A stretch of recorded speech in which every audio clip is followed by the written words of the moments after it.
যেমন ইসলামের শত্রু কওমি মাদ্রাসা, দ্বিতীয় শত্রু আলিয়া মাদ্রাসা। এখান থেকে পাশ করে লালনকে চেনার ক্ষমতা রাখে না। যেই মুর্শিদ সেই রাসূল, ইহাতে নাই কোনো ভুল, খোদাও সে হয়। দ্যাট থেকে মুন্সি ওটা খুঁজে পাচ্ছে না। অর্থাৎ ও ধর্ম ব্যবসা নিয়ে ব্যস্ত, ও নামাজ মানে লেখাপড়া শিখছে। খাবে কি? এই খাবে কির দল ধর্ম বোঝে না, ও খাবে কি ওইটাই বোঝে। নামাজ পড়ায় বেতন নিলে কাফের হয়, যে দেয় সেও কাফের হয়। কাফের কি মুসলমান? কাফের সঙ্গে কাফের ওলামেলা কোনো ধর্ম নাই। এখন উম্মত হতে গেলে প্রথম 5 কলেমা জানতে হবে। 4 কলেমা, কলেমা তৈয়ব, কলেমা শাহাদাত, কলেমা তাওহীদ, কলেমা তামজিদ। এই 4 কলেমা প্রকাশ, 1 কলেমা গোপন।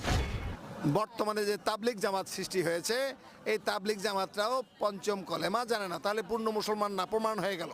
নামাজও কোরআনে নাই। প্রিয় ভিউয়ার্স, যেমন কোরআনে ভিডিওটি নাই, ভালো লাগলে অবশ্যই যেমন লাইক, কমেন্ট, ইসলামের শেয়ার শত্রু করে কওমি বেশি বেশি মাদ্রাসা, ভিডিওটি ছড়িয়ে দিন দ্বিতীয় যাতে শত্রু আলিয়া সবাই মাদ্রাসা। ভিডিওটি